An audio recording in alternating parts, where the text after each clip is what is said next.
y bienvenidos a Encuentros.com.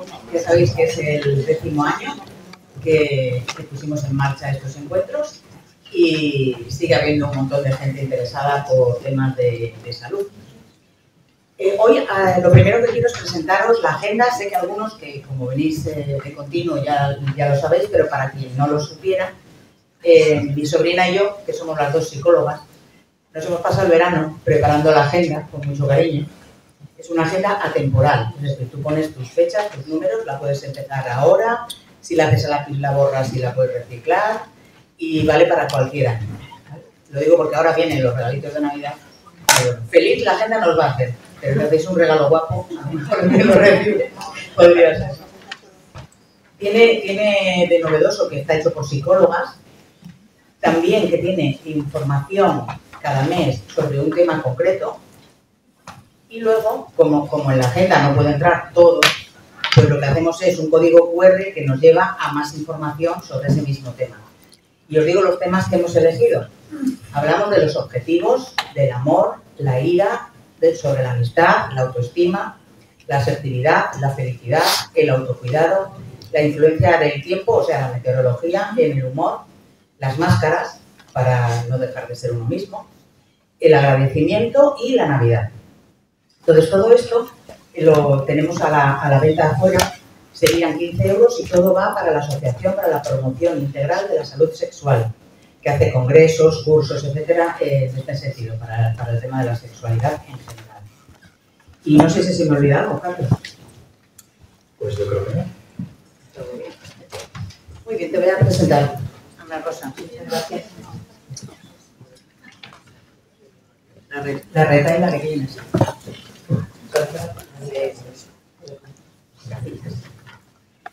Ana Rosa Jurado López nos acompaña hoy.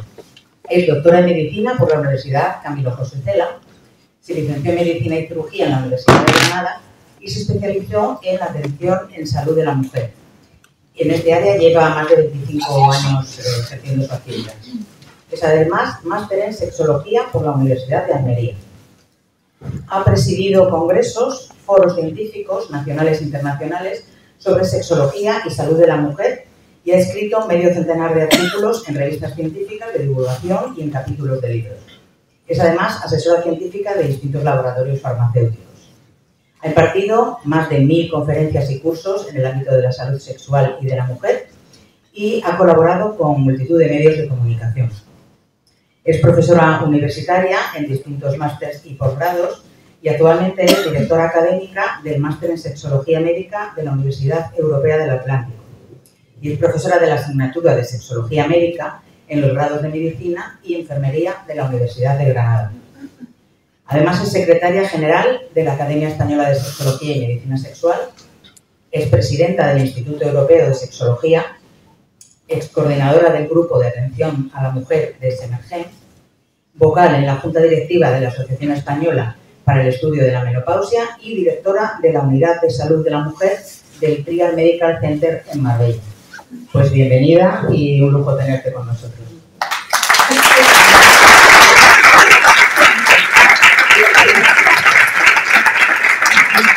Muchas gracias, Ángela.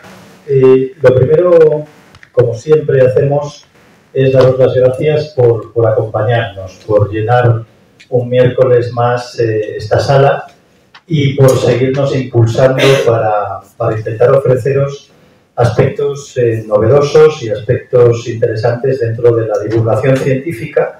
Creo que esta actividad demuestra el interés que realmente la población tenemos por aprender, por adquirir conocimientos de primera mano y porque sea además a través de medios que sean fiables en este momento en el que estamos tan en manos de las fake news, en que uno no sabe diferenciar muy bien los mitos de la información veraz y de la información científica. Quiero empezar también agradeciendo a Ana Rosa el enorme esfuerzo que ha hecho. Viene desde Córdoba, ayer estaba en Córdoba dando una conferencia en el Congreso Nacional de la Sociedad Española de Ginecología y Obstetricia. Has cogido un AVE, te has ido a Málaga, has cogido un avión, has volado a Bilbao y ahora estás aquí para marcharte otra vez de nuevo a Marbella, que es donde ella desempeña su actividad profesional. Así que te agradezco mucho el esfuerzo. Bien, entrando ya en materia, creo que la idea de traer el ámbito de la salud de la mujer, cuando estábamos preparando esta temporada, esta 10ª temporada de nuestros encuentros, nace un poco de la percepción, de una percepción doble, de que cada vez la salud de la mujer, gracias a Dios, se está poniendo en el mapa, después de que desgraciadamente durante muchas décadas la investigación era una investigación muy sesgada y muy centrada en el ámbito de la salud masculina. Y por otro lado también el que experiencias como la que tú vienes desde hace casi 30 años, ¿no?, desarrollando en el Triay Medical Center, sí, casi 30 años, que es una unidad de salud de la mujer, cada vez se está reproduciendo en más entidades, en más instituciones médicas. Y la primera pregunta que me gustaría trasladarte, también recordaros a quienes venís por primera vez a nuestros encuentros que este pretende ser un foro abierto, nos podéis interrumpir en cualquier momento, luego abriremos un turno también para que podáis participar, pero en cualquier momento también podéis participar, este es vuestro espacio, los que sois repetidores, los que sois nuestros cómplices ya desde hace mucho tiempo, sabéis que esto funciona de esta forma. Decía Ana Rosa que se me ocurre que una primera pregunta que nos puede ayudar a entender todo esto es si realmente existe un sesgo, una diferencia entre la salud del hombre y la salud de la mujer. ¿Y en qué se basa esa diferencia, si es que existe? Sí que existe. Existe un sesgo bastante importante a favor de la salud del hombre durante muchísimo tiempo. Pero antes de contestarte a esto, que lo quiero hacer, y quiero callar un ratillo, porque vengo con ganas de quemar el Congreso de la Sociedad Española de Ginecología y Obstetricia, vengo con ganas de lanzar rayos, y entonces pues voy a callar un poquito. Antes de eso tengo que decir 3 cosas. La primera, muchísimas gracias. La segunda, no tengo COVID, pero tengo un resfriado bastante importante. Entre eso y que cuando me he estudiado muchas cosas, como ha dicho Ángela, pero las clases de castellano no eran muy fuertes, pues si no, al final no logro comunicarme bien y no me entendéis bien, pues me podéis parar y yo puedo repetir, ¿vale? Porque tengo la voz así un poquillo cogida. Sí, yo también puedo traducir andaluz. Cántabro, andaluz. Bueno, pues sí, efectivamente, ha habido una perversión que se lleva arrastrando desde hace un montón de siglos, y es considerar el hombre como genérico. El masculino ha sido genérico, el hombre ha sido genérico, y eso pues ha llevado a la investigación a que se crea que estudiando el cuerpo del hombre estudiaba el cuerpo de la especie humana. Y nada más lejos de la realidad, porque la especie humana, como todo el mundo sabe, como tiene reproducción sexual, no somos amebas. Si fuéramos amebas no necesitaríamos 2 individuos para reproducirnos, nosotros no nos estaríamos, pero como somos humanos necesitamos 2 tipos de individuos, hombres y mujeres. Y son radicalmente diferentes, tan diferentes que son lo opuesto. Es verdad que compartimos muchísimos genes y muchísimos cromosomas, pero realmente ni el medio interno, ni el funcionamiento interno, ni todos nuestros órganos tienen nada que ver los unos con los otros. Empezaron a darse cuenta hace ya mucho tiempo que las mujeres teníamos órganos sexuales diferentes y empezaron a vincular la investigación de la mujer en esos órganos sexuales, en los órganos reproductivos. Pero lo que es entender que el cuerpo de la mujer es diferente al cuerpo del hombre, eso todavía cuesta muchísimo trabajo. Y para mostrar la pandemia. Uh-huh. ¿Y es todo biología o hay otros factores socioculturales que también sesgan la salud, que también condicionan la salud? Fundamentalmente biología. Como digo, la especie humana tiene 2 tipos de individuos, hombres y mujeres. Los hombres están, se mueven por un medio endocrino a favor de la testosterona. Las mujeres tienen alguna testosterona, pero todos sus tejidos están impregnados por estrógeno. Y eso les hace que sean radicalmente diferentes. Pero es que luego, además, socialmente nos empeñamos en que para ser hombre, para ser mujer, hay que vivir de determinada manera, y es donde entra el género, que supongo que es lo que tú me quieres preguntar. Efectivamente, una cosa es el sexo, hombre-mujer, y otra cosa son los mandatos de género. Claro, los mandatos de género se empeñan en que para ser una buena representante de tu grupo, mujer, tienes que comportarte y vivir de formas diferentes a los individuos que son hombres. Es decir, todos los mandatos de género, que es una cosa absolutamente artificial y diseñados por la cultura, también intervienen en cómo nos vivimos, cómo estamos en el mundo, cómo nos relacionamos e incluso en cómo cuidamos de nuestra salud y de la salud de los demás. Evidentemente, que la salud de la mujer se atraviesa no solamente por la biología, sino también por el género. Y dentro de esa preocupación que tú percibes en las mujeres a las que atiendes en tu unidad, ¿cuáles dirías que son las principales preocupaciones que te trasladan? Es decir, ¿qué les preocupa a las mujeres en relación con su salud? En relación con la salud, pues llevamos mucho tiempo estudiando a la mujer, los órganos reproductivos de la mujer. Entonces, pues las mujeres se preocupan por el cáncer de mama. Las mujeres nos preocupamos por el cáncer de mama. Estamos todo el día tocándonos a ver si tenemos el bulto y cuando tenemos el bulto, ¡Dios! Es decir, es una preocupación constante. Pero, por eso digo que la mujer ha sido estudiada desde los órganos reproductivos y no desde el resto de su cuerpo. ¿Sabéis cada cuántos minutos muere una mujer en Europa por cáncer de mama? Cada 6 minutos. ¿Sabéis cada cuántos minutos muere una mujer en Europa por un evento cardiovascular? Un infarto, un ictus, cada 6 minutos. Es decir, cada 6 minutos pasa una cosa, pasa la otra y no estamos hablando de los eventos cardiovasculares en mujeres. ¿Por qué? Porque el cuerpo de la mujer, fuera de lo que son los órganos reproductivos, no lo estamos teniendo en cuenta. No lo estamos valorando. No se está investigando, no se está... Claro. Bueno, de hecho, hasta hace muy poco se desconocían los síntomas de isquémicos de infarto agudo del miocardio en las mujeres, ¿verdad? Pero sí que estábamos en una pandemia hace 2 años. ¿Hace 2 años pasó la pandemia? Hace 3 años. Y nos tuvieron que llamar la atención a mitad de la pandemia, diciendo, vamos a ver, que tenéis no sé cuántos miles de muertos por el COVID y no sabemos cuáles son hombres y mujeres. Todavía no se habían desgregado los datos. Que de pronto se ponen a poner vacunas y no se dan cuenta de que las mujeres tienen un cuerpo diferente y con reacciones diferentes. Y ahora empiezan a darse cuenta que las reglas de las mujeres se alteran con las vacunas.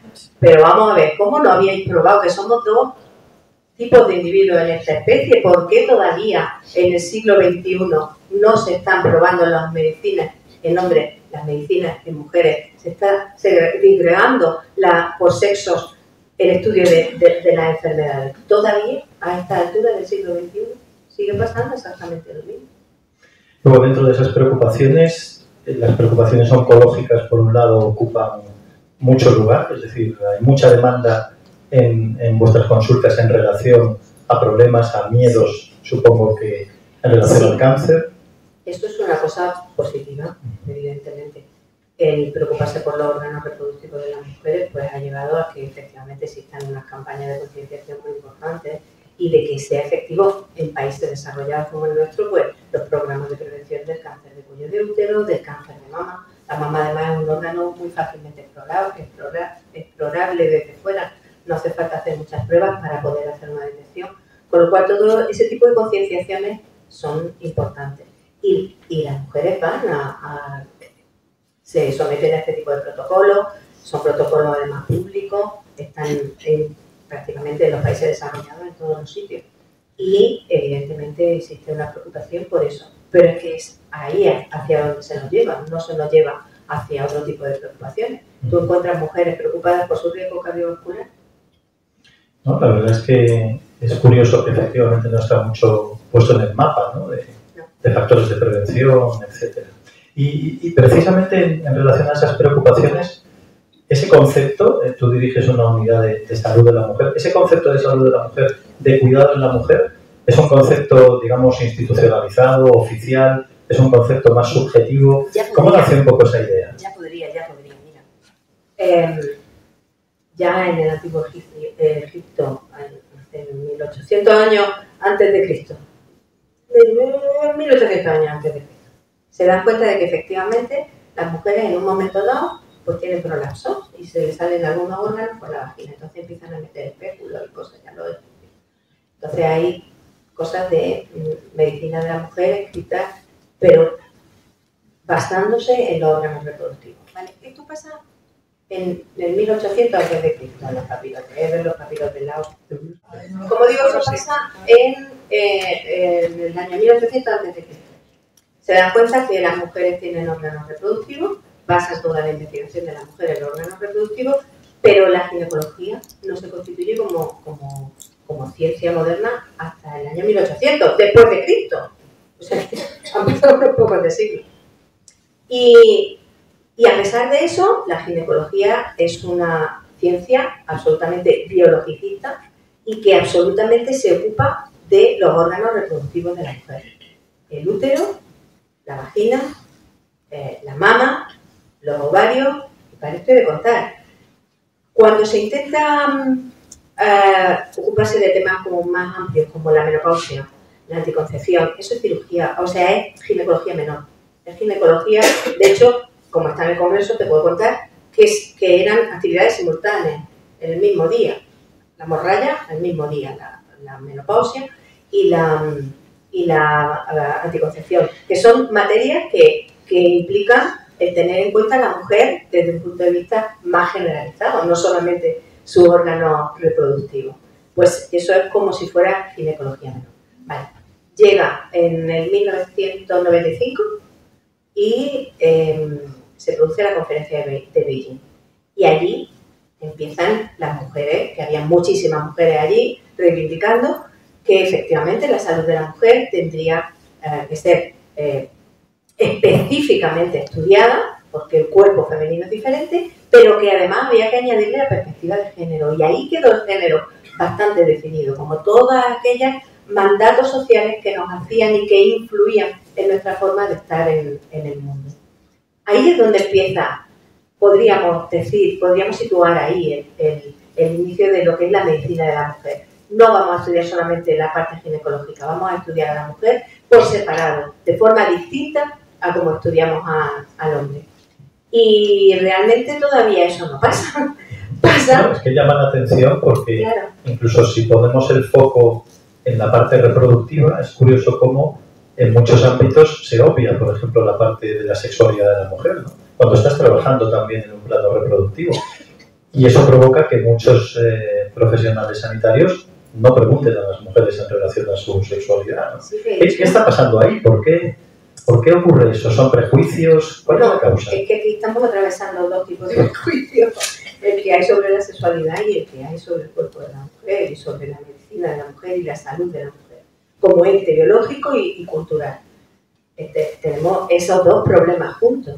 Claro, imagínate hasta qué punto es importante esto, que hasta hace muy poco, lo sabe, por ejemplo, Melissa, que es gine, los ginecólogos entraban, y digo ginecólogos porque hasta hace muy poco eran hombres, ahora ya hay muchas más mujeres, apartaban la vulva para poner el espéculo, pero la vulva no la miraban.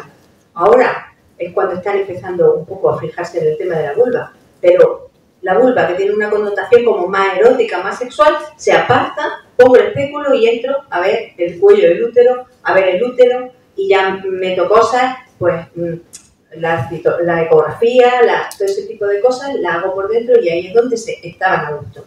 Lo de hablar de la sexualidad, a ver, no se abre ninguna consulta, tampoco se abre la consulta de ginecología ni sí, pero quizás en este caso llama especialmente la atención por cuál es el área de la salud en el caso de la mujer.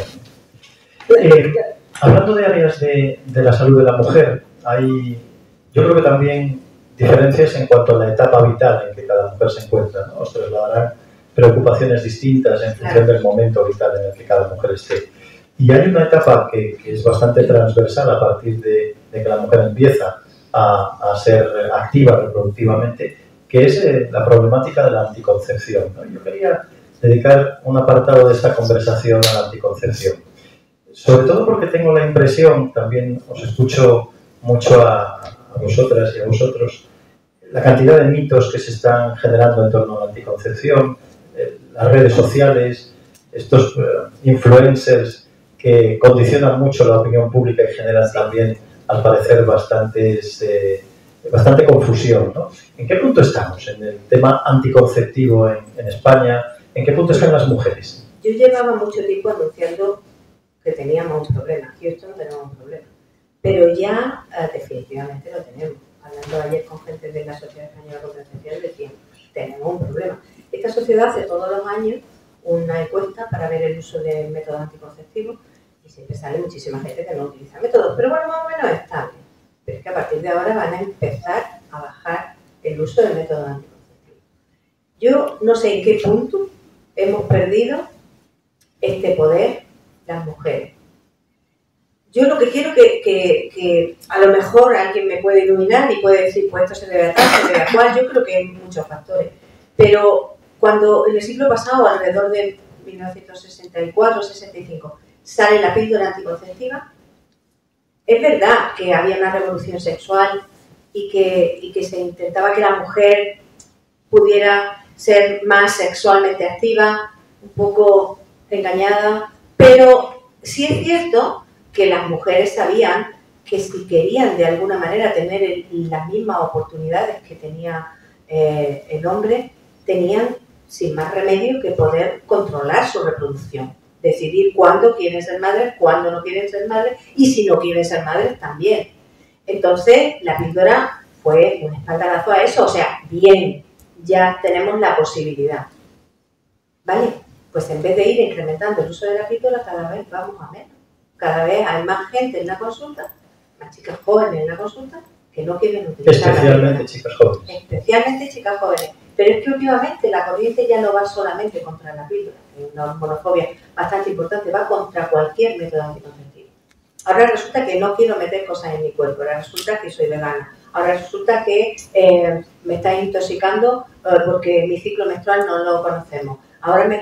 Es decir, una serie de cuestiones que no estaban encima de la mesa y que están encima de la mesa ahora mismo, probablemente. Sin ningún grado de evidencia. A ver, es que están demonizando métodos anticonceptivos que no tendrían por qué demonizarse. Cuando además la evolución de la anticoncepción cada vez ha ido más favorable hacia la mujer, incorporando no solo la anticoncepción oral, sino implantes, anillos, es decir, fórmulas mucho más bueno, eso favorables. depende de la anticoncepción hormonal, pero también en ese sentido. Es decir, cualquier cosa que te mantenga tu capacidad de decidir por ti misma sobre tu reproducción, yo creo que es algo socialmente positivo para las mujeres. No podemos perder ese poder, pero es que además, si pierdes el poder en el momento de las relaciones sexuales de estar protegida, tampoco te vas a poder abandonar al placer, porque estás pendiente de confiar o no confiar en tu compañero. Evidentemente estamos hablando de relaciones que necesiten la anticoncepción, como las relaciones heterosexuales, que siguen siendo mayoritarias. Entonces, ahora que no me digan que hay más gente mujeres teniendo sexo con mujeres y por eso no hay uso de anticonceptivos. No. Estamos hablando de mujeres en relaciones heterosexuales, en relaciones sexoafectivas heterosexuales, que no se protegen y están perdiendo el poder de poder disfrutar el placer sexual, el poder de decidir sobre su reproducción. En definitiva, el poder. Sí, y asumiendo riesgos reales, ¿no?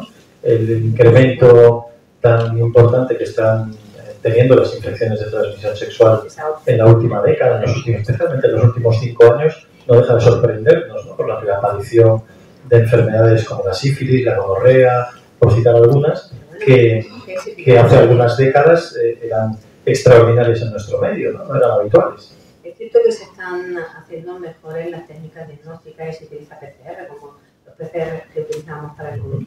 Y eso pues aumenta las posibilidades de detección. Pero es que ahora mismo la familia es casi como la cándida, es frecuente. Es una cosa totalmente inusual que haya tantísima clamidia, que haya sífilis, que haya gonorrea. Yo llevo muchos años trabajando, te has dicho cuántos llevo. Esto me lo pagará. Los primeros años yo no veía enfermedad de transmisión sexual. Yo decía, tanto estoy enfermedad de transmisión sexual, pues yo no veo ninguna. Es verdad. Y ahora de repente me encuentro tratando gonorrea. Es que me tengo que mirar el libro a ver cómo se tratan, porque yo no estoy acostumbrada a tratar gonorrea. Entonces es otro poder que hemos perdido. A ver, si estamos demonizando el preservativo, estamos demonizando los demás métodos anticonceptivos y encima perdemos nuestra capacidad de negociación porque el género nos hace perder nuestra capacidad de negociación y la socialización cada vez va más en ese favor, en esa línea, en perder nuestra capacidad de negociación, pues al final, además de que no valoramos riesgos, ya sabes tú que la gente joven en infecciones de transmisión sexual, eso le pasa a otras personas, nosotros no. Pero es que ahora tenemos gente pues ya en la perimenopausia, que se han divorciado, que van a empezar a tener actividad sexual pues diferente con otras personas, y me vienen y me dicen, no, pero él es que estaba solo con su mujer, entonces, digo, pero no te has protegido. No, sí, está muy limpio. Digo, pero todavía estamos así, le hemos perdido el miedo. Desde que se controló el SIDA y ya no se muere la gente de SIDA, le hemos perdido el miedo al resto de las infecciones de transmisión sexual, ¿sí o no? ¿Tú querías decir algo, Lisa? Sí, y no solo la demonización del preservativo, que siempre pensamos en el condón masculino, sino la desinformación y desconocimiento del preservativo femenino, la poca disponibilidad y el alto coste que genera a nivel de farmacia adquirir un preservativo femenino, pues obviamente hace que el único método de barrera más o menos seguro esté al alcance de todos y hace que esto siga obviamente replicando. ¿Alguien de aquí ha tenido en su mano un preservativo femenino alguna vez? ¿Tú también? Felicidades. Que es que se cumple. ¿Y tú? Hay dos. ¿Y tú? También. Eso. Nosotros cuatro. Nadie sabe ni lo que es el preservativo. Sí, porque lo habéis visto en fotos. Pero es que es súper difícil de conseguir un preservativo femenino. Súper difícil, además de costoso. Y dando un poco con eso, citabas antes la palabra, el concepto hormonofobia, ¿no? Y a mí es algo que no me gustaría dejar pasar por alto. Los principales mitos en torno a la anticoncepción hormonal. ¿Qué se está moviendo por las redes sociales? Yo antes citaba presuntos influencers, o influencers, pero en el plano negativo, ¿no? Sí. ¿Qué mitos se están transmitiendo a través de redes sociales, de la información donde se mueven las mujeres jóvenes, especialmente las mujeres jóvenes, para tener esta actitud que llama la atención, ¿no? En un momento en que la anticoncepción hormonal, digamos que ha alcanzado pues cierta excelencia en cuanto a forma de administración, pautas, etcétera, que la reacción social sea justo la contraria, el rechazo. A ver, es que se han mezclado dos ideas. Bueno, es lo que tiene la cosa, que van mezclando por aquí, coges por aquí, por allí, y se hace un batiburrillo, allí un cóctel molotov. Y este es el cóctel molotov. Se ha mezclado la idea que tenemos, y que estoy yo diciendo aquí, de que se estudia poco el cuerpo de la mujer y los procesos fisiológicos de la mujer, lo cual es cierto, con la idea de que se nos quiere medicalizar todos nuestros procesos. Y se ha llegado a la conclusión de que la píldora anticonceptiva, que a la mayoría de las personas que la utilizan les cae bien, no les cae mal, no tienen efectos secundarios, pero algunas sí que presentan efectos secundarios, como cualquier otra cosa. Hay gente que le sienta mal la aspirina y hay gente que le sienta mal el paracetamol. Vale, pues en la misma medida, incluso menos, la píldora anticonceptiva puede producir efectos secundarios. Se ha mezclado esa idea de querer medicalizar el cuerpo de la mujer, querer presionar a la mujer con la responsabilidad anticonceptiva, lo cual también es una cosa que deberíamos educarlos a ellos, porque si los educáramos a ellos en la responsabilidad anticonceptiva, no tendríamos tantos problemas para el uso del preservativo, y eso es evidente. Todo ese tipo de conceptos se han ido mezclando. Y entonces al final el cóctel molotov es, las hormonas son tóxicas, nos quieren envenenar. Bueno, ideas como, por ejemplo, que la píldora anticonceptiva engorda, que reduce el deseo sexual, que hay que descansar porque puede alterar la capacidad reproductiva. ¿Son ideas ciertas? Claro, yo siempre le digo a la gente cuando, así al alumnado y a la gente cuando va a dar la charla, el público general, el efecto de la píldora es que inhibe la ovulación. Ya está. Ese es el único efecto. ¿Qué es lo que ocurre si se inhibe la ovulación? Pues que nosotros normalmente en nuestro proceso, en nuestro ciclo menstrual, pues tenemos un nivel hormonal que va subiendo, que va bajando, que va subiendo, que va bajando. Cuando se inhibe la ovulación, yo tengo un nivel hormonal más bajo y más plano. Es lo único que me ocurre con la píldora. ¿Eso me viene bien para muchas cosas? Pues sí. Hay gente que tiene síndrome premenstrual y le viene muy bien no tener esa bajada en su vida. Hay gente que le duele la regla y le viene muy bien, porque eso también contribuye. Es decir, tiene muchos beneficios biológicos. Pero hay gente que efectivamente ese nivel más bajo hormonal, pues le afecta, como nuestros estrógenos nos afectan a todo nuestro cuerpo, pues puede afectar incluso a los niveles de serotonina, a otro montón de cuestiones.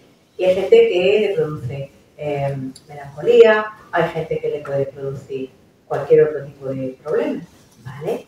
Pues en ese caso habrá que hablar y pensar que ese método no te va bien, se podría cambiar, porque hay etiquetas, hay un montón de marcas y se pueden cambiar, pero también se puede pensar en otro método anticonceptivo, no el que me pruebo una píldora, no me ha caído bien, está un mes, no me ha caído bien, no me ha caído, claro, si en un mes no me ha caído bien es que ya vengo yo predispuesta a ver, cada vez que me meto la píldora en la boca estoy yo diciendo, ay, me estoy envenenando.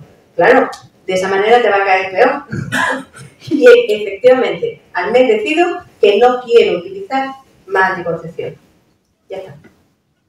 Y el riesgo de trombosis en personas humanas. Claro, el tema está en que la píldora, desde ya lleva muchos años, 60 años, desde que se fabricó la primera, se ha estudiado muchísimo. Desde el punto de vista biológico, hoy se sabe que el único riesgo que hay que valorar antes de dar la píldora anticonceptiva, y no las píldoras de solo gestágenos, sino las píldoras que son combinadas, que tienen estrógeno y gestágeno, el único riesgo que hay que valorar es el riesgo de trombosis. Y eso se valora haciendo una anamnesis, no hace falta nada, ¿no? Entonces, eso que está tan bien estudiado y se sabe en qué mujeres no se puede utilizar la píldora, no se debe utilizar la píldora, está súper mega estudiado. Todo el mundo tiene en su oficina los criterios de elegibilidad de la píldora y de todos los métodos hormonales y no hormonales, porque también el DIU tiene sus contraindicaciones.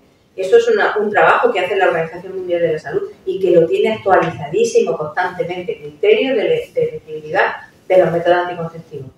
Se sabe perfectamente. Yo antes de recetar una píldora por primera vez a una chiquilla, yo sé perfectamente que le tengo que preguntar para intentar investigar si tiene riesgo de trombosis o no, y en ese caso no darla. Evidentemente. ¿Qué situación clínica? Pues, por ejemplo, en el posparto, pues tampoco una píldora combinada, no, porque yo sé que ahí hay más riesgo de trombosis. Es decir, se sabe perfectamente, en términos de salud del cuerpo de la mujer, en qué momento tú puedes o no puedes utilizar una píldora o cualquier otro método anticonceptivo. ¿Por qué hay tanta desinformación de esto? ¿Por qué? No lo sé. Yo, que veo fantasmas siempre en todos los sitios, creo que el empeño está en quitar a la mujer su poder sobre su reproducción. Y eso es lo que hay detrás de todo esto. Porque es demasiado, que haya demasiados mensajes tan diferentes. Y ahora ya que si las píldoras que no pueden tomar las veganas, ahora las chicas que son veganas no pueden tomar píldoras porque no saben de qué manera se han hecho las píldoras. Pues píldoras ya no hace falta investigarlas con conejos, ni con animales, ni con nada. Si eso está hecho desde hace 7.000 años en las moléculas. Quiero decirte que es que ya mezcla un montón de cosas que tú dices, algo está pasando. No puede ser que haya tanto empeño en quitarle a la mujer el poder sobre su reproducción. Avanzando un poco y también en una etapa especialmente para muchas chicas, para muchas mujeres especialmente de cambio, ¿no? De embarazo. ¿Qué os soléis encontrar en esa etapa en cuanto a miedos, en cuanto a mitos también? ¿Qué suelen temer más las chicas en esa etapa de su vida, en el embarazo? Imagino que también lo que sí que vemos, y lo vemos desde otros ámbitos de la salud, es todavía mucha presión, ¿no? Para embarazarse, mucha presión. Sigue funcionando el mito de que se nos pasa el arroz, ¿no? Sí. Eso lo seguimos viendo. Sí, tenemos la misión de reproducirnos y el mito de que se nos pasa el arroz sigue funcionando. Pero claro, ahora mismo socialmente las mujeres están muy incorporadas al estudio, al trabajo, al querer tener una posición, una vida laboral desarrollada antes de quererse quedar embarazadas. Y luego cuesta trabajo porque pues la reproducción, no sé si al final va a ser verdad que vamos a perder la capacidad reproductiva por lo mal que lo hacemos. Pero sí es verdad que nos ponemos a lo mejor ya más tarde de lo que deberíamos y tenemos dificultades para conseguir el embarazo. En cualquier caso, el embarazo es una de las etapas que más cuidado tiene. En los países desarrollados, las mujeres embarazadas ya no se mueren. En los partos son una cosa totalmente anecdótica. En los países subdesarrollados sí, pero en los países desarrollados hay hospitales materno-infantiles, es decir, hospital entero dedicado al embarazo, no a la salud de la mujer, que es lo que estamos hablando. al embarazo de la mujer. Y es una etapa que está bastante bien controlada. Yo creo que excesivamente controlada, mira lo que digo. Yo pienso que excesivamente medicalizada, excesivamente toqueteada, excesivamente explorada, excesivamente... me parece que se está pasando un poco de la raya. No sé dónde puede estar el límite entre que sea una cosa natural, que efectivamente las mujeres no tengan por qué sufrir ningún problema de salud durante el embarazo, a que todo sea totalmente medicalizado. Y de hecho hay ahora mismo una corriente de la gente que quiere naturalizar todo, el parto en casa, no sé cuánto, no sé qué, y los obstetras se echan la mano a la cabeza. Pero esto ¿cómo puede ser? Claro, porque es que parece mentira que dices, madre mía, tienes un hospital entero para ti, para que no te pase nada, y tú quieres salir en tu casa en una bañera donde te puede morir todo tu bebé. ¿Por qué quieres hacer esto? Pero es que es verdad que a lo mejor estamos notando demasiada presión, demasiada medicalización. Y el miedo que tienen básicamente las mujeres cuando están embarazadas es que el bebé no salga bien. Yo pienso que es ese, ¿no? Tú que tienes una buena barriga. Que vengan con taras, que nazcan bien y que quedemos bien. Eso, y que quedemos bien, y que quedemos bien. Pero casi más que el nazcan bien, que el bebé salga bien. Y que salga sangre. Eso es un miedo. Y ese miedo va a ser cada vez más generalizado. No puedo, hablando de embarazo, hablando de parto, no puedo dejar de preguntarte por un concepto muy controvertido que la Organización Mundial de la Salud reconoce, pero que sé que crea mucho conflicto, ¿no?, en el ámbito de la ginecología, especialmente en el ámbito de la obstetricia, ¿no? Y es el concepto de violencia obstétrica. ¿Realmente las mujeres sufren violencia en esa experiencia de parto? ¿Es un riesgo que asumen en ese proceso de intervención médica? Las mujeres, uno de los ámbitos donde más sufrimos violencia institucional es en la salud. De hecho, se han tenido que morir muchísimas mujeres de infarto antes de que reconociéramos que los signos de infarto son diferentes en hombres y mujeres. Eso es violencia institucional. Pero la violencia obstétrica, evidentemente. Hay un desacuerdo muy importante en quién es el dueño del parto. Y el obstetra piensa que el parto es suyo y la mujer piensa que el parto es suyo. Y ese desacuerdo evidentemente hace que al final, bueno, pues se trate a la mujer de una forma no adecuada. ¿Por qué perciben tantas mujeres que han sufrido violencia obstétrica? Bueno, perciben las mujeres que lo pasaban fatal.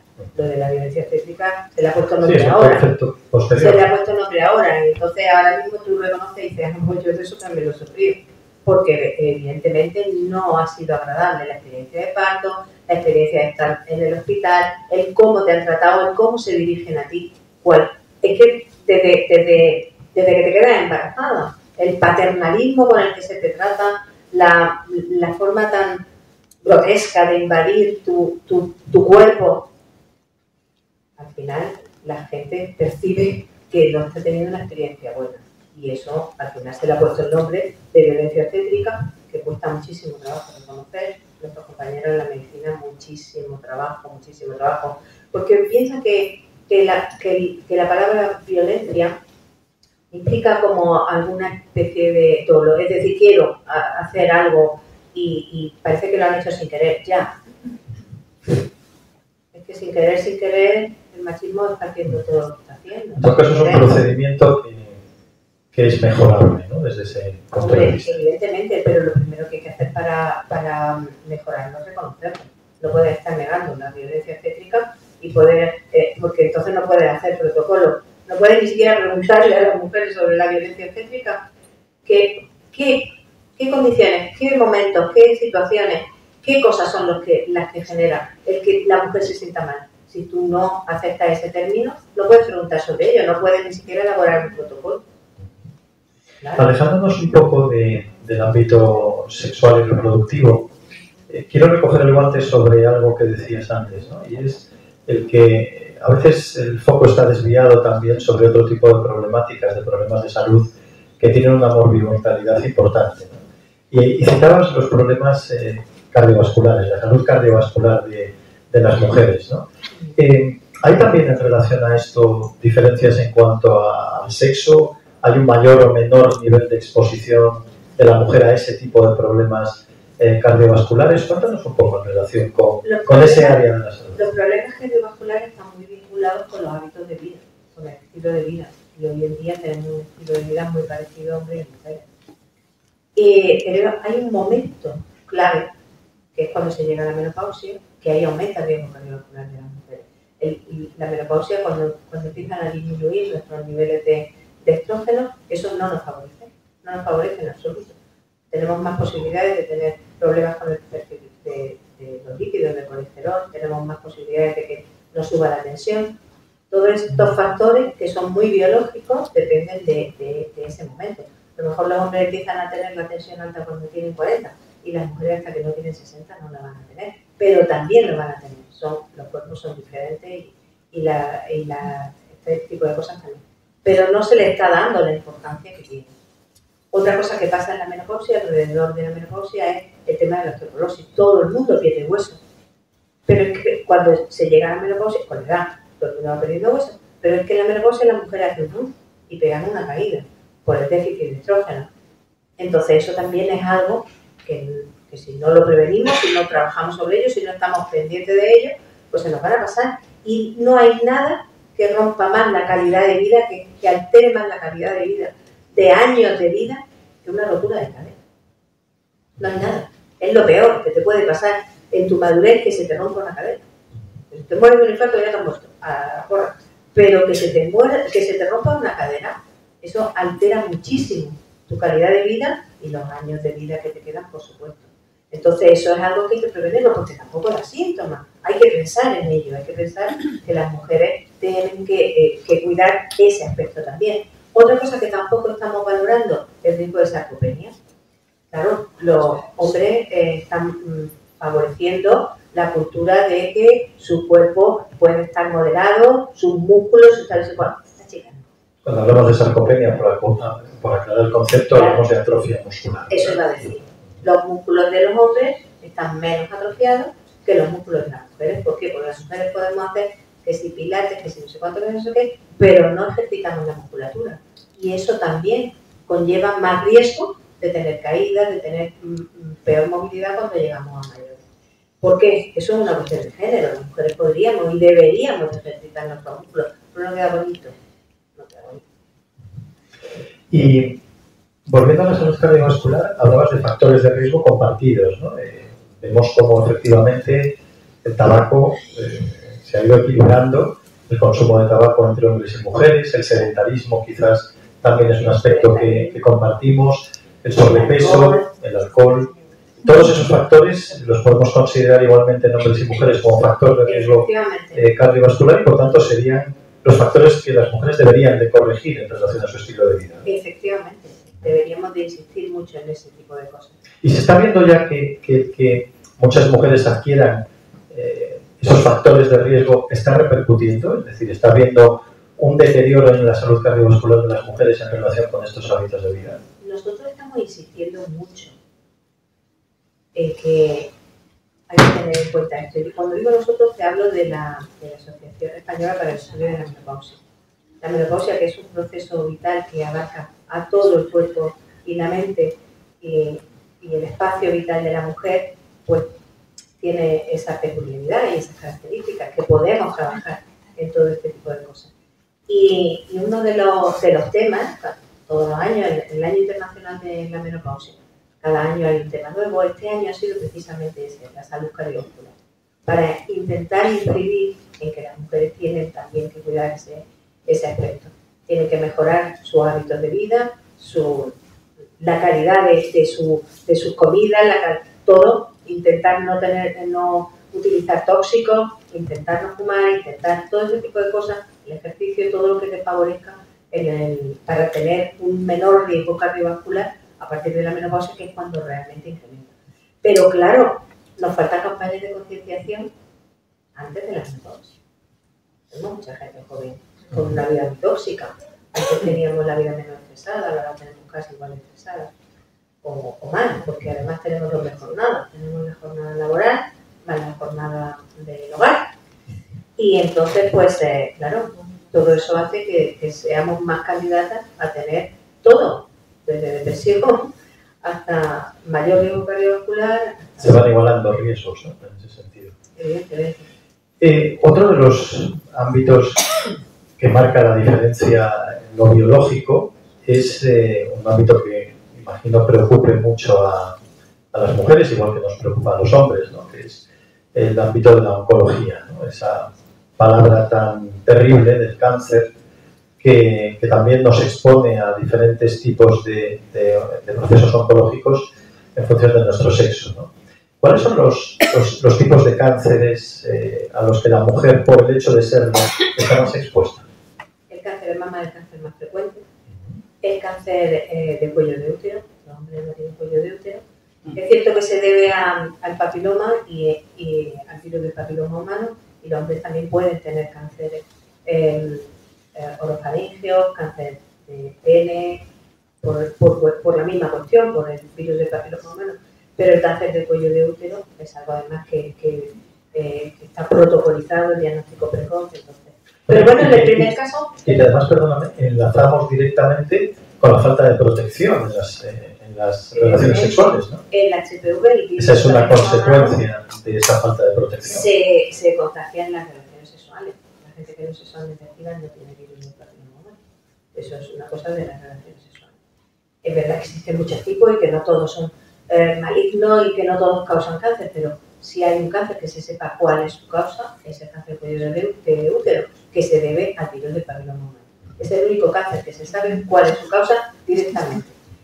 Por cierto, un importante avance la vacunación contra claro, hay contra vacunas, este cáncer. hay protocolos para el diagnóstico precoz, la citología, lo que se está haciendo ahora es hacer PCR para intentar hacer diagnóstico y este tipo de cosas. Es decir, que eso está protocolizado. No es el cáncer que más mujeres mata, el cáncer que más mujeres mata sigue siendo el cáncer de mama y después el de colon, pero el de colon también se da en hombres, no solamente en mujeres. Y no es un cáncer que mate muchísimo precisamente por el diagnóstico precoz. Lo importante es que las mujeres se conciencien de que el diagnóstico precoz en el cáncer de mama te salva la vida. Es verdad que es un cáncer que está muy investigado, que tiene muchísimos protocolos, que no hace falta irse a Houston, que están en internet, porque cuántas veces nos empeñamos en un cáncer, a ver si me puedo ir a Houston, pero no, los protocolos están en internet y todo el mundo utiliza los mismos. Y además está muy bien tipificado, cada tipo de cáncer tiene su tratamiento, su protocolo, y se salvan muchísimas vidas. Solamente alrededor de un 14% de las mujeres que son diagnosticadas de cáncer de mama van a morir de cáncer de mama. Realmente se salva mucho la vida. Ese es el cáncer. En los hombres no hay cáncer de mama, sí hay cáncer de mama, pero infinitamente inferior la prevalencia del cáncer de mama en hombres que en mujeres. ¿Y el cáncer de ovario? Sí, el cáncer de ovario también es un cáncer típico de la mujer, evidentemente, no es de los hombres. El hombre es de testículo, la mujer es de ovario, pero tampoco un cáncer tan frecuente. Alrededor de la edad media de la vida, alrededor de la menopausia, el cáncer más frecuente, sin lugar a dudas, es el de mama. Incluso podría ser el del endometrio, porque los cambios endometriales, los cambios antes de la menopausia, podría ser que te condicionaran eso. Pero el cáncer de ovario, pues, a lo mejor hay gente un poco más joven. Y además es un cáncer con peor pronóstico en general, hombre, ¿no? Ese es el problema del cáncer de ovario, que es un cáncer que te mata más frecuentemente que el de mama, porque no hay una forma de hacer un diagnóstico precoz del cáncer. O sea, no es tanto por su agresividad, sino por la dificultad. Claro, para se el diagnóstico diagnostica siempre precoz. tarde. En la mama es muy fácil explorarse y tocarse un bulto, que ya es tarde, porque la mamografía lo diagnostican antes de que te lo toque. Pero en el ovario es que hasta que no estás invadiendo que tienes el cáncer de ovario. Es un cáncer con un pronóstico muy mal. Pero es importante como clave en ese sentido insistir en el diagnóstico precoz, en las pruebas que hay que realizar. Porque, por cierto, los protocolos depende de por dónde se mire, ¿no? Mamografía todos los años, cada 2 años. Hay controversia también en ese sentido, ¿no? A ver, estos son protocolos de prevención. Las acciones de prevención dependen un poco, bastante, del dinero que cada gobierno dedica a la prevención. Entonces, últimamente se está pensando que si se hace la mamografía cada 2 años, vamos a tener todavía una oportunidad importante de hacer detección precoz. Es decir, todavía estamos haciendo detección precoz si la hacemos cada 2 años y gastamos menos que si la hacemos cada año. No varía tanto el número de casos que vamos a detectar. Es decir, ahí intervienen un poco los números. Sí, parece que es efectivo hacerlo cada 2 años y así se está haciendo. Y en relación al cáncer de cuello de útero, hay mucha variación últimamente. Se están haciendo los PCR y dependiendo de qué comunidad autónoma, pues se están haciendo cada 2, cada 3 años, en algunas, en muchos sitios, muchos países europeos no empiezan hasta los 25 años. Aquí todavía nos resistimos un poquillo a eso, pero sí parece que se va implantando ese tipo de protocolos. Tenemos en cuenta que son acciones preventivas. Para el cáncer de ovario no existe una acción preventiva. No se puede decir que hacer ecografía todos los años va a prevenir los cánceres. Todavía no se ha estipulado que eso sea así. Es verdad que hay mujeres que tienen alto riesgo, que son mujeres que las estudian genéticamente y tienen alto riesgo. Esas mujeres sí le hacen ecografía cada año, cada tiempo que sea, y les añaden marcadores tumorales. Entonces, en esos casos, pues parece que tiene algo de sentido. Pero en la población general todavía no existen protocolos como para hacer diagnóstico precoz de cáncer de ovario. Especialmente importante, además, imagino, como bien decías, ¿no? Cuando hay antecedentes familiares, ese factor posiblemente genético que pueden tener algunos de estos procesos tumorales. En esos casos es cuando más se hace ese tipo de protocolos, pero para la población general no existe. Entrabas antes en el ámbito de una etapa, que es la etapa de la menopausia, ¿no? En la que además eres especialmente referencia en nuestro país, ¿no? Lo primero que me gustaría que definieras, para aclarar un poco el concepto, es qué entendemos exactamente por menopausia, porque a veces confundimos concepto de menopausia con concepto de climaterio. Bueno, es que hay mucho paralejo. Claro. Acláranos un poco toda esa jerga médica. Hay mucho paralejo alrededor. Climaterio significa todo, el cambio que se produce en la mujer. Como, pues eso, como si empezara a contar desde los primeros síntomas, las primeras alteraciones de la regla, hasta que ya ha pasado lo que es la menopausia. Menopausia solo y exclusivamente significa última regla. Pero claro, ¿cómo sé yo que es la última? Pues cuando han pasado 12 meses y no tiene ninguna regla, ahí sé yo que aquella era la menopausia, que era la última regla. Entonces, eso es la menopausia.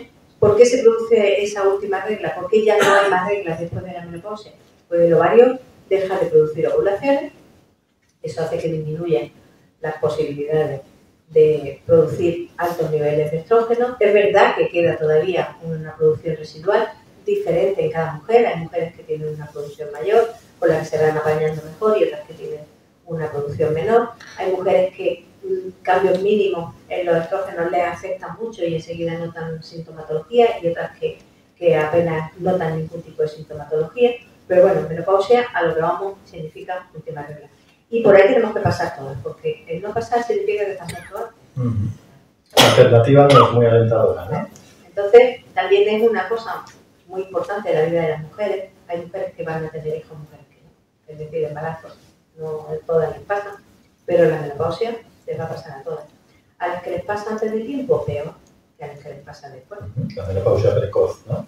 Claro, la menopausia precoz, aparte de probablemente que te cause infertilidad porque no te ha dado tiempo a tener hijos, bueno, pues condiciona que vas a tener un nivel hormonal más bajo, y eso, como hemos dicho, afecta a todos tus tejidos. Mayor riesgo cardiovascular, mayor riesgo de osteoporosis, todo, absolutamente todo.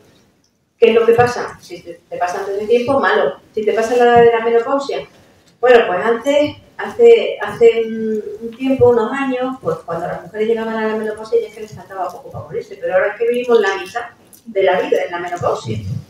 Es que vivimos la mitad de la vida de las mujeres es 87 años en España, ¿no? Casi 87, 86 y pico.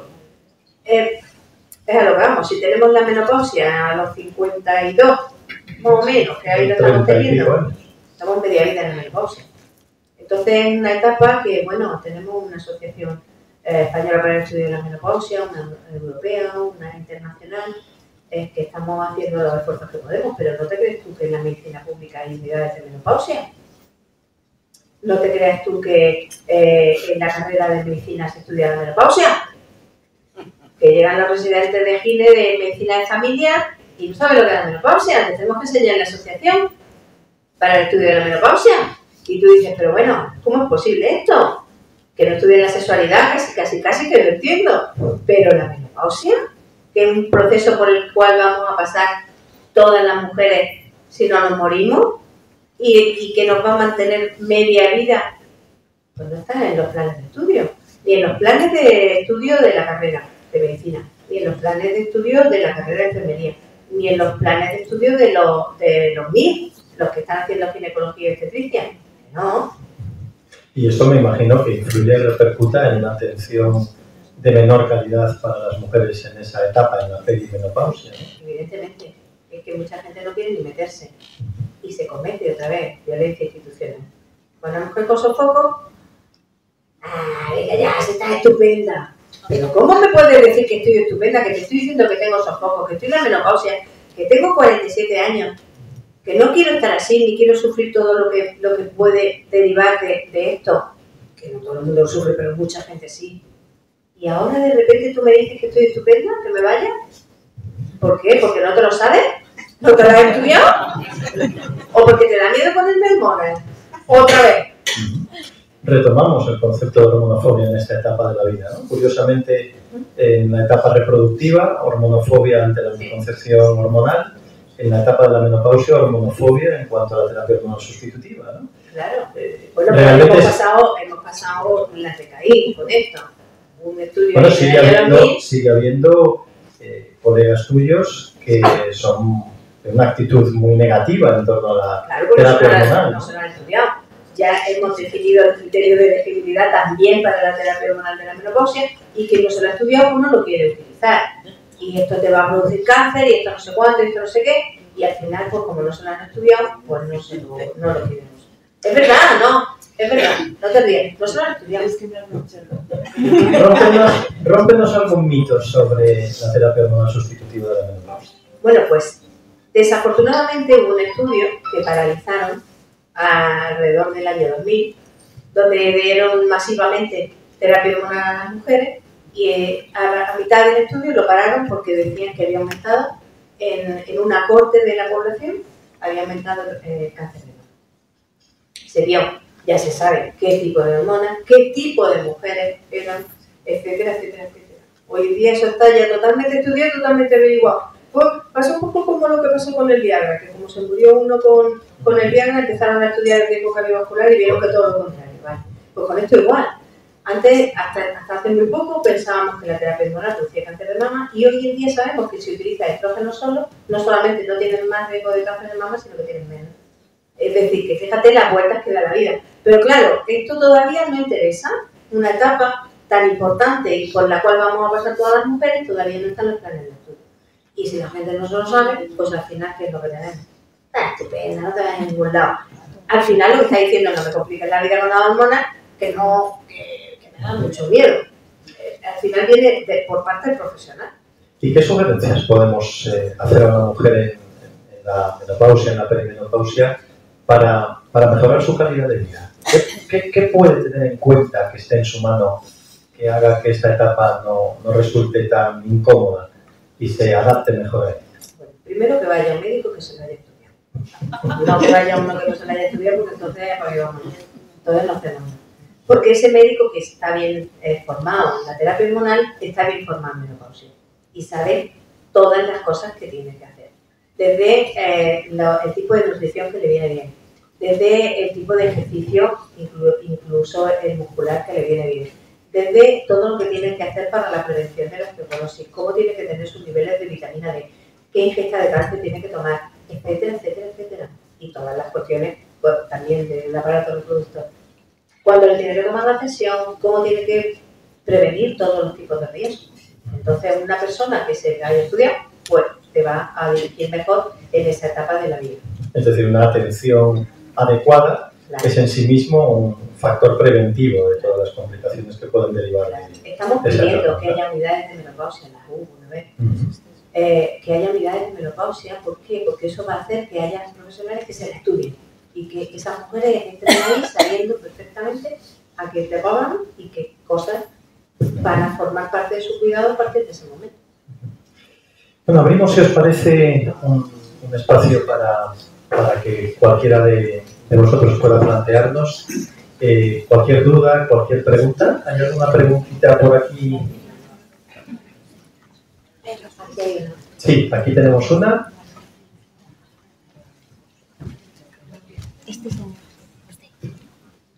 Vamos a ver, se habla mucho de que las mujeres españolas tienen muy pocos hijos. La natalidad, ya la que te digo. O sea, valoran eso y no valoran el talento de las mujeres. Y después una pregunta. Ustedes han tratado de la cuestión vascular, del cáncer, pero ¿cómo está la cuestión de las enfermedades neurodegenerativas, el Parkinson, la demencia? Sí. Todas las enfermedades neurológicas también tienen un sesgo de investigación, porque se han estudiado más en hombres que en mujeres. El cuerpo del hombre es el que se ha pensado que era genérico y se ha estudiado más en hombres que en mujeres. Entonces ahí tenemos un buen campo de investigación.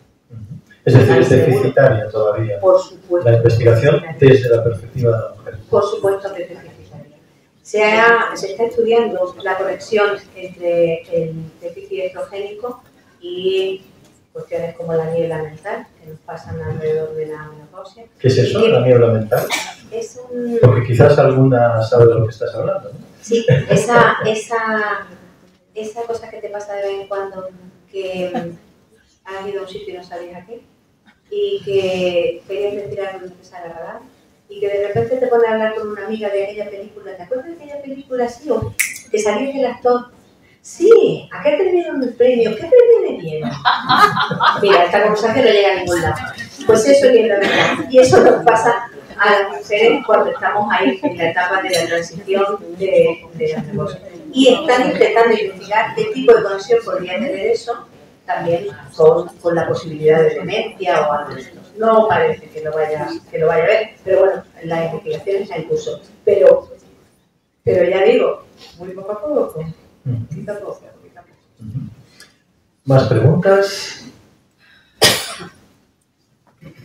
Hola, ¿qué tal? Yo quería preguntarle, volviendo al tema de los anticonceptivos hormonales, un poco en base a mi experiencia, las parejas que he tenido más de largo plazo, ¿qué tan cierto hay en eso de suspender un poco en el tiempo lo que son los anticonceptivos? Se sabe, por lo menos a nivel general, que cualquier fármaco a largo plazo tiene efectos secundarios, ¿no? Por ahí a corto plazo uno no lo percibe, pero siempre hay que ser también de ganancia a largo plazo. Y sí también un poco empírico, por lo menos en mi caso, las parejas sí es verdad que he notado cambios en lo que es más que nada el ánimo y la libido. ¿Qué opina, qué recomendación puede dar usted en ese sentido? Sí, está muy estudiado también el hecho de que no se necesite hacer descanso de la píldora anticonceptiva. No se necesita. De hecho, no son un poco contraproducentes en cuanto al riesgo de trombosis, porque el riesgo de trombosis aumenta al principio de utilizar la píldora anticonceptiva. Entonces, cada vez que tú haces un descanso, vuelves a enfrentarte otra vez al riesgo de trombosis. Entonces, no es aconsejable hacer descanso. Y además se sabe que cuando una mujer lleva más de 8 o 10 años utilizando la píldora anticonceptiva o cualquier método hormonal anticonceptivo, combinado, tiene menos riesgo de cáncer de ovario, de cáncer de endometrio y de cáncer de colon. Fíjate tú, pues eso ya está estudiado y se sabe qué es. O sea que no es necesario descansar. También hay otra cosa que dice la gente, cuando voy a tener, cuando yo quiera tener hijos, ¿cuántos meses antes tengo que dejar la píldora anticonceptiva? Como si te tuvieras que limpiar un veneno que has estado tomando en mucho tiempo. Y yo le digo, vamos a ver, ¿por qué te tomas todos los días la píldora a la misma hora? Porque si se me olvida me quedo embarazada y ¿ah? Si eres fértil, si se te olvida la píldora un día, ya eres fértil. ¿Por qué tienes que dejar la píldora 4 meses antes para quedarte embarazada? ¿Para limpiar el qué? Si la píldora se va de tu cuerpo en 24 horas. ¿Vale? ¿Y el tema del deseo que te planteaba? Y el tema del deseo que me planteaba. El deseo de la mujer es la piedra filosofal de la sexualidad. Estamos todo el día intentando investigar el deseo. ¿Qué parámetros influyen en el deseo? Yo no sé si biológicamente la píldora puede provocar falta de deseo. No lo sé. Porque me niego a pensar que las mujeres que no tienen ciclo, es decir, que las mujeres tienen deseo cíclico como si fueran un animal. La idea de que la píldora te hace perder el deseo es una idea que corroboraría la idea de que las mujeres no hemos evolucionado con respecto a los animales y tenemos deseo solamente en un momento del ciclo, que es cuando estamos ovulando. Claro, con la píldora no ovulas, tú ya no tienes deseo. Me niego.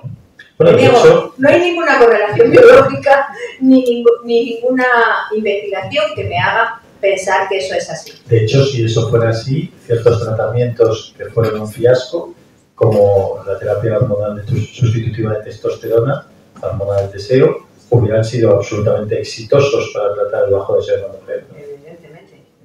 ¿Y crees que puede haber un efecto nocebo ahí? Es decir, puede haber un efecto que el hecho nocebo. de que esa idea esté en el aire haga que muchas mujeres realmente se conecten a ese bajo deseo. Vale. Vamos, antes de eso, a pensar en cuestiones biológicas. Es verdad que la píldora mantiene un nivel hormonal más bajo en tu cuerpo que tu propio ciclo. Es verdad que algunas mujeres notan sequedad. Y ahora mismo estamos investigando, estamos haciendo un estudio de investigación donde estamos intentando cambiar la píldora por el anillo vaginal, a ver si al tener los estrógenos ahí pues, se produce menos sequedad. Entonces, ¿eso le pasa a algunas mujeres? Sí, le pasa a algunas mujeres, pero no a todas. ¿Que eso podría, esa sequedad vaginal por un menor nivel de estrógeno, teniendo en cuenta que hoy en día las píldoras son de muy baja dosis de estrógeno? ¿Podría ser que eso estuviera relacionado de alguna manera la experiencia de la sequedad en la actividad sexual con el bajo deseo? Podría relacionarse de forma secundaria. Vale. Eso es una cuestión biológica, te la pongo. Pero eso es una cosa que pasa a algunas mujeres, no todas. ¿Y cuestiones no biológicas?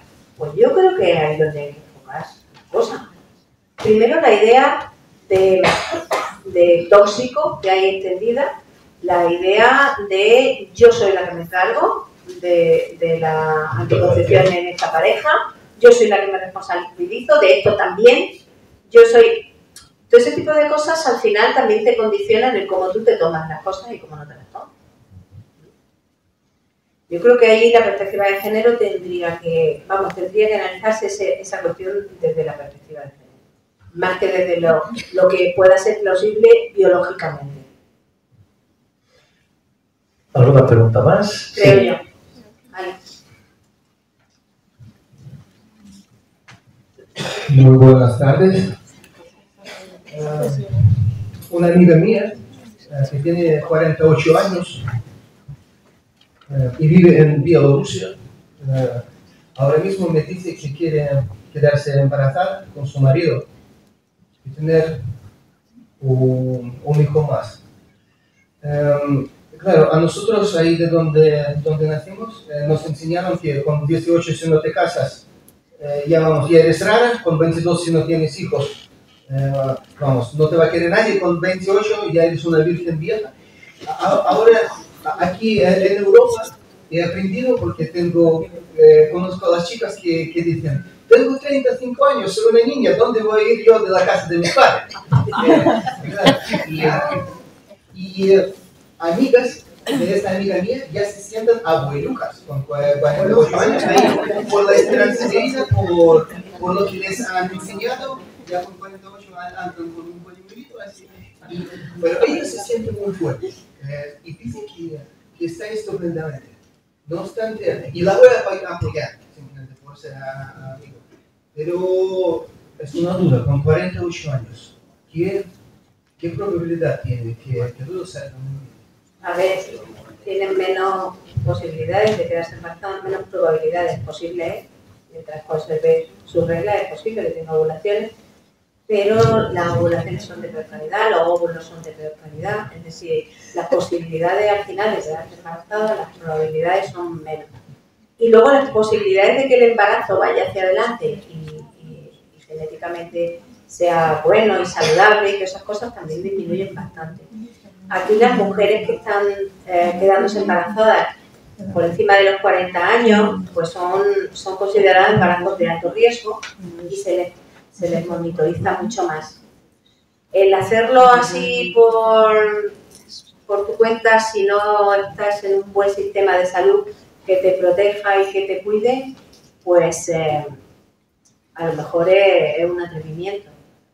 No es lo mismo tener un embarazo para tu cuerpo de mujer, tener un embarazo con esa edad, con 48 años, donde hay más riesgos también para ti, riesgo de que tengas trombo, de que tengas hipertensión, de que tengas un montón de problemas, diabetes en el embarazo, todo eso. Si tienes un buen sistema de salud cerca, bueno, arriésgate, que te cuiden y vas a ello. Pero si no, a lo mejor es demasiado atrevido. No sé si a lo mejor podrías quitarle de la cabeza esa idea. Tenemos una pregunta más.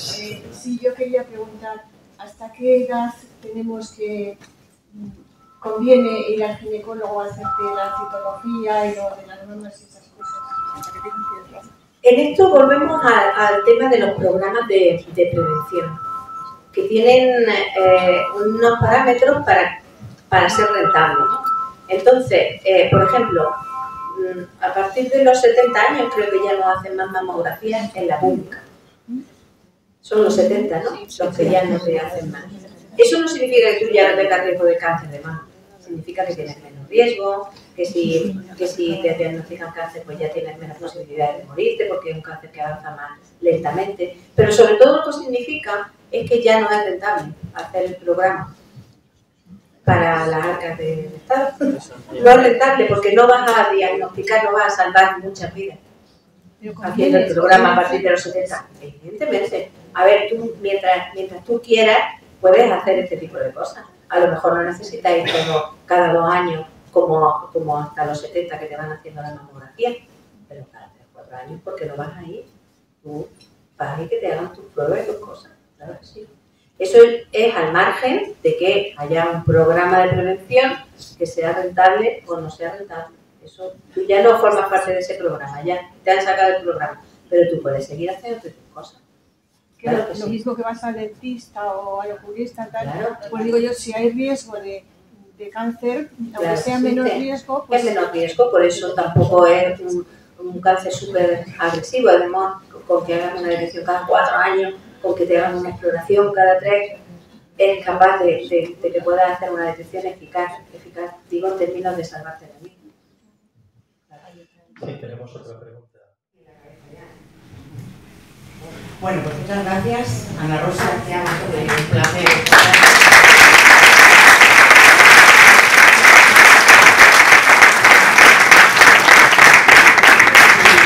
Como siempre, en diciembre hacemos vacaciones porque el último miércoles quedan fiestas, pero en enero tenemos preparado a Jesús de la Gándara, que es psiquiatra, escritor y poeta. Y ha sido durante 37 años jefe del servicio de psiquiatría del Hospital de Burgos. Ha escrito una docena de libros, entre los que destacamos El síndrome del espejo, El planeta de los besos o El reto de la felicidad. Y creo que iba a sacar uno, no sé si nos lo presentará nuevo.